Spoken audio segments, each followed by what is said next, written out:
Coyote fans. This is going to be different. This is the second convertible top I'll have replaced. This is my grandson's car. Say hi, Tim. Hey. And this is his 2003 V6 white with a tan interior. And as you can see, the top is gone. We don't know what happened. We bought it this way, and we knew we would replace the top. And so we're gonna show how we did it. And at this point, it would be nice to actually go grab the top out of that box. Let's unpack it and just throw it on top of the car to show what that looks like. So we bought a KEE top, and he's unpacking it. You want to give him a hand? And just, you'll see that the major difference in the KEE one-piece top, because you can buy a KEE top that has the window in it too, which this is not the way the window looks. This is a piece of plexiglass somebody put in there. The major difference in the KEE top is it's simpler. It has a single plastic window like that, where the top that came with the car has a glass window and an accordion-like thing that folds down when the top goes down. And that accordion-like mechanism tends to wear out, whereas this top tends to wear longer, and it's a little bit easier to install, like a lot easier to install. So we're gonna show how that's done, and we're gonna start by taking the old top off. Okay, we're at so we've got our first two nuts out of this equation. These nuts held the back seat in the corners, and they're 18 millimeter or 17 millimeter. I'm not sure which, actually. There might be English. And then we're about to start pulling screws out of this thing. So you just need a piece of cardboard, and you have a spot where you put your screws, and as you take them, like I tend to draw like a little cartoon of where they were, and then I put the screws in. There's a couple of reasons this is great. You're not going to lose your screws. The nuts that came out of the seat, we put in a little thing, like a cup, because you're going to have about 50 fasteners when you're all done, and you want to keep track of them. But more to the point, about midway through, after you've got the old top off and you're getting ready to put the new top on, and you're going to put these screws back, they're going to look kind of crusty, and you can kind of clean them up and decide these screws need painted. And then it's really easy to put your never sees on the screws as well. My buddy Dean says everything in Ohio has to have never sees on it, and he's right. So good.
All right, we got the top off.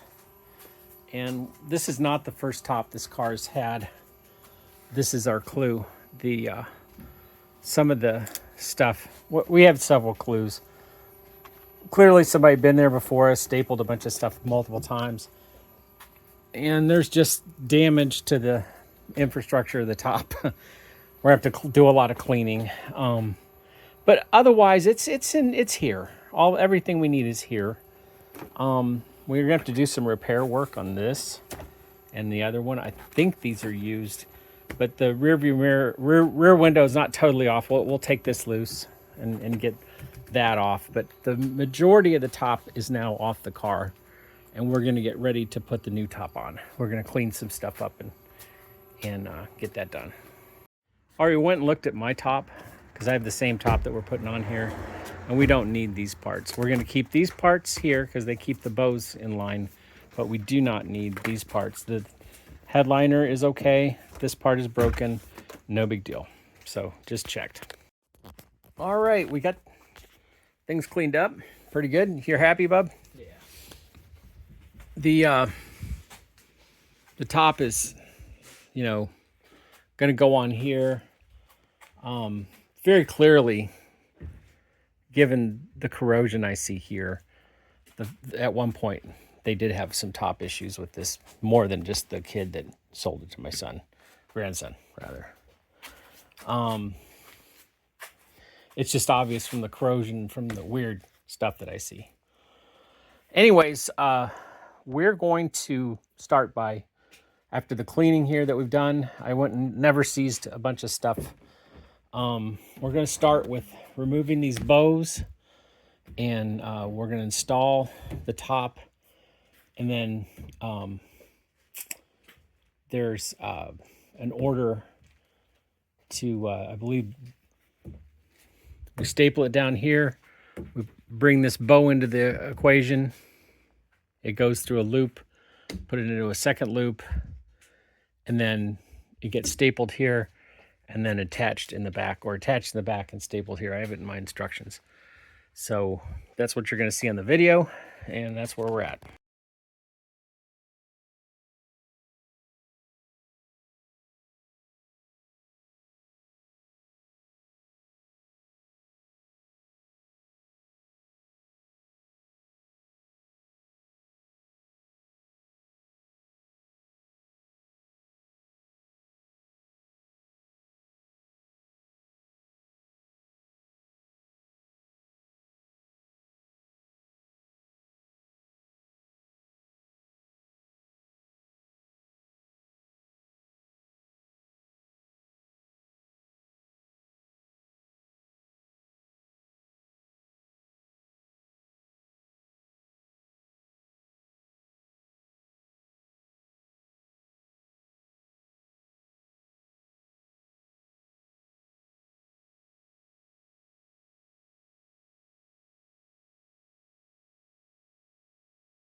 All right. Well, ran into minor snags mostly, but almost everything is together the way we want. The top is pretty well formed. It's hard to tell because some of the trim on the car is missing, like this driver's trim, but that top lines up right, bub. It's good.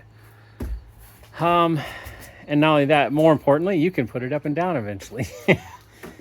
His prior top was kind of malformed and had a bad rear window. We're gonna want to fix this center trim on the windshield. See how it's bulging there? I can help you with that. There might be some rust under it or something, who knows. But yeah, that's the way it's supposed to look. We haven't hooked up these. We'll hook up the springs to the eyelets. And I got a minor scratch in the window. That's no big deal. We've got to clean the top and then there's a preservative I want to put on it. We got to put this trim back, obviously. Everything we got to do is laying over here in a pile, really. Back seat, some of the trim. We're looking at maybe another hour of work at the most. But the most important thing is the top just went up and down, and rather it went down and latched.